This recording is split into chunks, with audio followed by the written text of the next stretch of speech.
आइए शुरू करते हैं 3 देवियों की कहानी एक साथ। सबसे पहले सरस्वती माता की कहानी।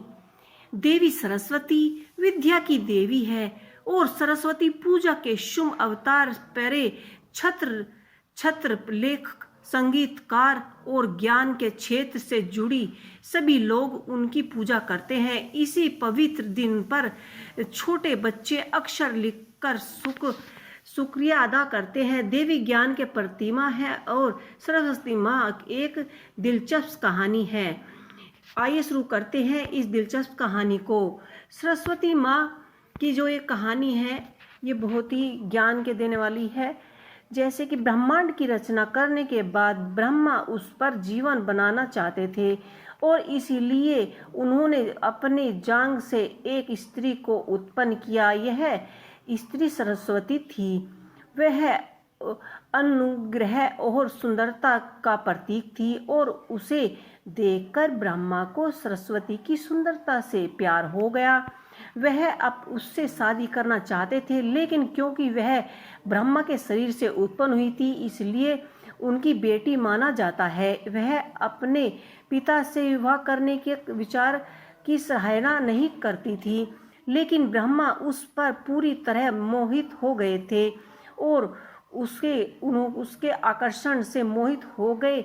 विभिन्न कणों से सरस्वती को देखने के लिए ब्रह्मा ने 3 और सिर उगाए। ब्रह्मा की कामयुक्त दृष्टि से बचने के लिए सरस्वती स्वर्ग की ओर चली और भाग गई। ब्रह्मा सरस्वती के पीछे पीछे स्वर्ग तक ही गए, जहां उन्होंने यह विश्वास दिलाते हुए विवाह करने के लिए मना लिया कि केवल उनके मध्य से ही पृथ्वी पर जीवन की शुरुआत होगी। कई वर्षों तक ब्रह्मा एक यज्ञ करना चाहते थे, जहां उन्होंने सभी देवताओं को आमंत्रित किया था। यज्ञ के दौरान मनुष्य के साथ उनकी पत्नी भी रहती थी।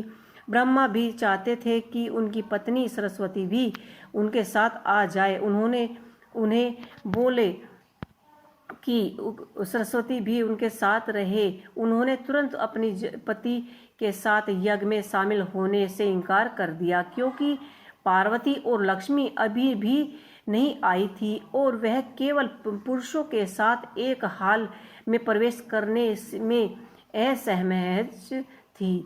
उसके यज्ञ में शामिल होने से इनकार करने से ब्रह्मा नाराज हो गए और उन्होंने इंद्र को दूसरी दुल्हन लाने का आदेश दिया। इंद्र को ब्रह्मा की दुल्हन रूप में सामने आने वाली पहली चरवाहे को चरने के लिए कहा गया और उन्होंने एक गाय चरने वाली गायत्री को चुना।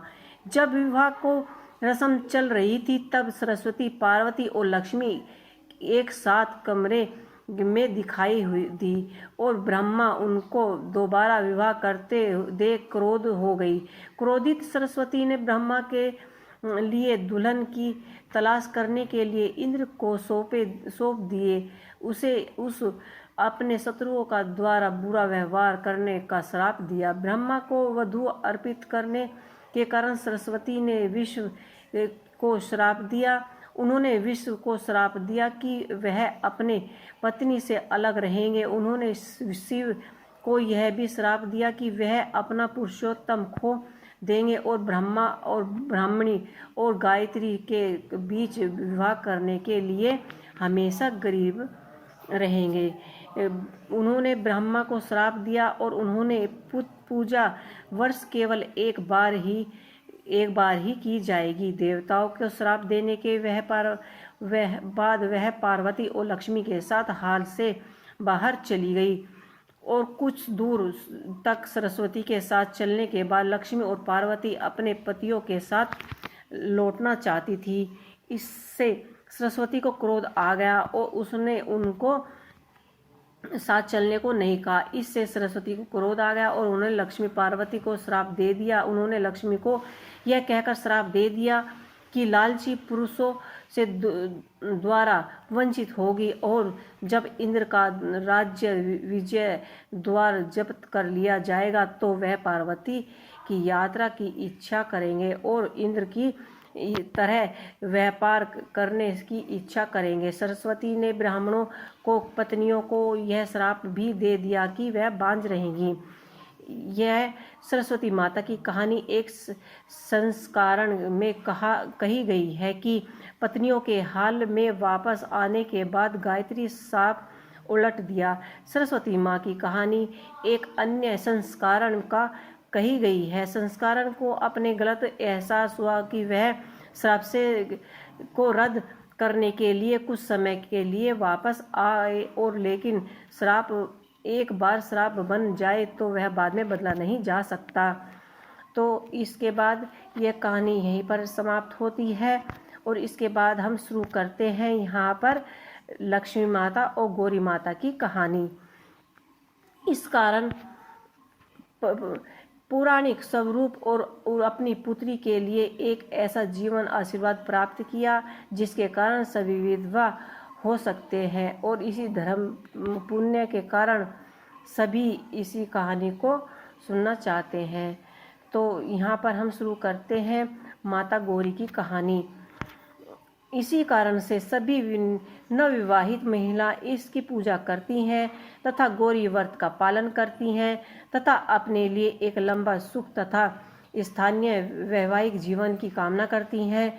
जो महिला उपवास का पालन कर सकती है वो भी कम से कम इस पूजा को करती हैं। इस कथा को सुनने के लिए विवाहित महिला अपने सास तथा ननद को 16 लड्डू देती हैं। इसी के बाद वह व्रत करती हैं, और इस कथा को सुनने के बाद सब 16 लड्डू देने के बाद इसे विधि को पूरा करने के बाद व्रती 16 बत्ती वाले दिए को देवी की आरती करती हैं। व्रत दूसरे दिन बुधवार के दिन मंगला देवी गौरी की प्रतिमा को नदिया पोरख में विसर्जित करती हैं, और अंत में गौरी के समान हाथ जोड़कर अपने समस्त अपराधों के लिए पूजा में हुए भूल चूक के लिए क्षमा मांगती है। इस व्रत और पूजा को परिवार की सुख शांति के लिए लगातार 5 वर्ष तक किया जाता है। शास्त्रों के अनुसार यह मंगला गौरी व्रत नियम अनुसार करने से प्रत्येक मनुष्य वैवाहिक सुख में बढ़ोतरी होकर पुत्र पुत्रियों को प्राप्त करता है। ऐसे इस व्रत की महिमा है। तो हमारी 2 कहानी पूरी हो चुकी है। आइए शुरू करते हैं लक्ष्मी माता की कहानी। एक गांव में एक साहूकार रहता था। साहूकार के एक बेटी थी। वह हर रोज पीपल सींचने जाती थी। पीपल के वृक्ष लक्ष्मी जी प्रकट होते हुए और चली जाती थी। एक दिन लक्ष्मी जी ने साहूकार की बेटी से कहा कि तू मेरी सहेली बन जा। तब लड़की ने कहा कि मैं अपने पिताजी से पूछकर कल आऊंगी। साहूकार की बेटी ने जाकर घर अपने पिता को सारी बातें बता दी। तब उसके पिता बोले कि वह तो लक्ष्मी जी हैं, और अपने कोई और क्या चाहिए, तू लक्ष्मी जी की सहेली बन जा। दूसरे दिन वह लड़की लक्ष्मी जी की सहेली बन जाती है। लक्ष्मी जी ने उसे खाने का न्योता दिया। घर आकर लड़की ने माँ बाप से कहा कि मेरी सहेली ने मुझे खाने का न्योता दिया है। तब बाप ने कहा कि सहेली के जीवने जाओ पर घर को संभाल कर जाना। तब वह लक्ष्मी जी के यहाँ जमीन गई तो लक्ष्मी जी ने उसे शाल दुशाल ओढ़ने के लिए दिया।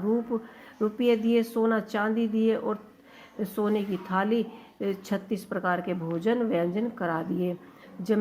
जीम कर जब वह वहाँ से लक्ष्मी जाने लगी तो लक्ष्मी जी ने पल्ला पकड़ लिया और कहा कि मैं भी तेरे घर जीवने आऊँगी। तो उसने कहा कि आ जाओ। वह घर जाकर चुपचाप बैठ गई। तब बाप ने पूछा कि बेटी सहेली के यहाँ जीम कर आई और उदास क्यों बैठी है? उसने क्या कह दिया? पिताजी मेरे को लक्ष्मी जी का इतना दिया, उन्होंने इतने प्रकार के मुझे भोजन कराए, और अपने घर में तो कुछ भी नहीं है। तब उसके पिता ने कहा कि गोबर मिट्टी से चौका लगाकर घर की सफाई कर ले, 4 मुख वाला दिया जलाकर लक्ष्मी जी का नाम लेकर रसोई में बैठ जाना। लड़की सफाई करके लड्डू लेकर बैठ गई। उसी समय एक रानी नहा रही थी। उसका नौखला हार चील उठाकर ले गई और उसके घर के वहाँ नौलख का हार डाल दिया और उसे उसका लड्डू ले गई। बाद में वह हार को तोड़कर बाजार में चली गई और सारा सामान खरीद कर ले आई। तब उसने कहा कि सोने की चीज़, सोने का थाल, शाल दुसाल, मोहर दे और सामग्री दे, 36 प्रकार के भोजन हो जाए, इतना सामान दे। सारी चीज़ें लेकर बहुत तैयारी से वह करी बनाकर लक्ष्मी जी को भोजन करी और रसोई बनी और गणेश जी से की रसोई। लक्ष्मी जी को बुलाया। गणेश जी से कहा कि लक्ष्मी जी को बुला लाओ।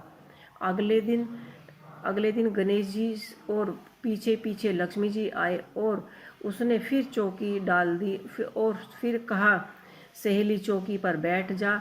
जब लक्ष्मी जी ने कहा कि सहेली चौकी पर, तो राजा रानी के भी नहीं बैठते। रानी के भी नहीं बैठी, किसी के भी नहीं बैठी। तो उसने कहा कि मेरे यहाँ तो बैठना ही पड़ेगा। फिर लक्ष्मी जी चौकी पर बैठ गई। तब उसने बहुत खातिरदारी की। लक्ष्मी जी ने करी थी वैसे ही उसने भी की। लक्ष्मी जी उससे खुश हो गई। घर में खूब रुपया पैसा लक्ष्मी जी आ गई। साहूकार की बेटी ने कहा कि मैं अभी आ रही हूँ, तुम यहीं बैठी रहना और वहाँ से चली मत जाना। लक्ष्मी जी गई नहीं और चौकी पर बैठी रही। उसको बहुत दौलत दी। हे लक्ष्मी जी, जैसे तुमने साहूकार की बेटी को दिया ऐसे ही सबको देना। कहते सुनते हुंकार भरते अपने सारे परिवार को दिया। पीहर में देना, ससुराल में देना, बेटी पोते को देना। देती है लक्ष्मी जी माता जी सबका कष्ट दूर करना, दरिद्रता को दूर करना, मनोकामनाएं सबकी पूर्ण करना। यही है लक्ष्मी माता की कहानी। तो आपको दोस्तों हमारी ये 3 कहानियाँ कैसी लगी हमें ज़रूर बताइएगा। इसी के साथ हम ये वीडियो यहीं पर समाप्त करते हैं। अब हम आपको मिलते हैं अपनी अगली वीडियो में। जय माता की।